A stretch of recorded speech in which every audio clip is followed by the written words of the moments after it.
شيخ، أحسن الله إليكم وبارك فيكم ونفع بكم الإسلام والمسلمين. يا شيخنا، يوجد عندنا إمام راتب وهو معين من قبل إدارة الشؤون الدينية والإفتاء، لكنه جاهل بالشريعة مما أوقعه في مخالفات عظيمة. ذات مرة قال على المنبر كلاما خطيرا ملخصه أن علينا التزام قوانين الروسية وتعليمات المسجد، ثم بعد ذاك فقط كتاب الله تعالى والسنة. وقد أوضحنا له خطورة هذا الكلام.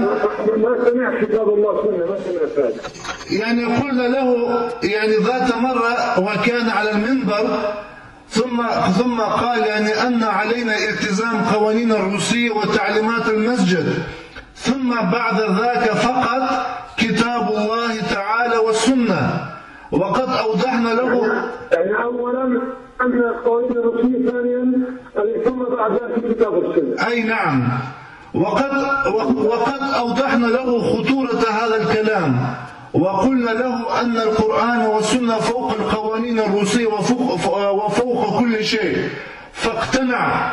كما أنه يدعو إلى البدع كاحتفال بمولد النبوي مثلا، ولا يرى بأسا باحتفال بالأعياد العلمانية، ويقول أن البدعة حسنة موجودة ومحمودة. من الإخوة ماذا البدعة العلمانية؟ مثل ماذا البدعة العلمانية؟ كاحتفال رأس السنة، يوم النساء وما شابه ذلك.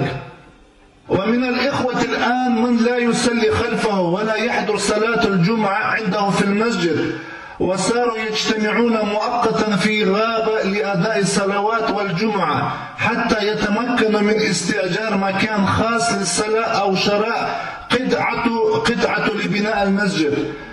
وقد أدى هذا العمل إلى تفريق صفوف المسلمين. فما حكم الصلاة خلف هذا الإمام، وما العمل لو أنه ردد ذلك الكلام خطير؟ وجزاكم الله خيرا. الله يبارك فيكم ويكرمكم. يا أخي، يجوز الصلاة خلف كل من حكمنا عليه بالإسلام.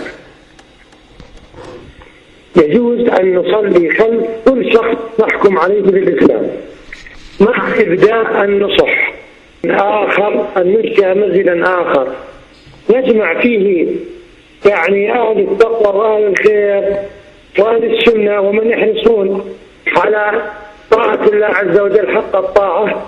فعلنا هذا لأن الناس حينما يجتمعون في مسجد، هذا حقيقة لا ينكر عليهم أنهم يصلون في مسجد، والمساجد كثيرة، مسجد هنا وهناك في عدة مناطق، مساجد في عدة مناطق مثلا، لا إشكال.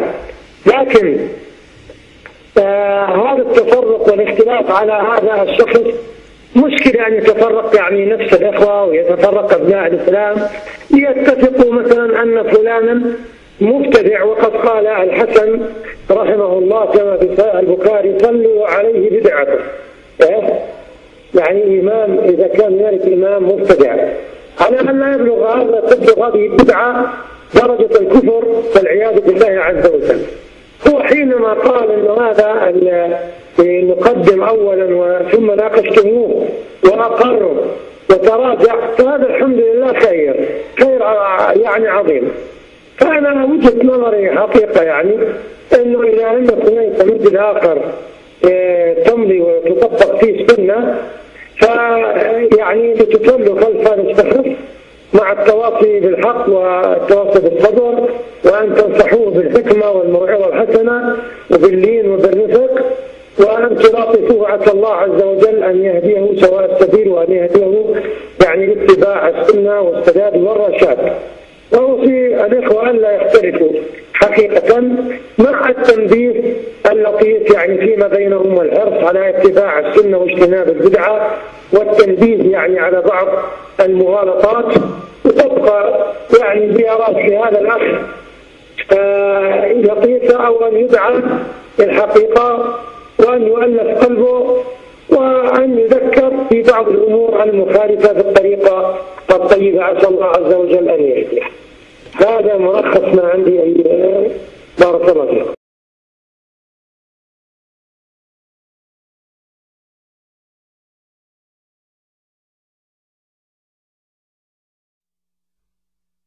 إنما يخشى الله من عباده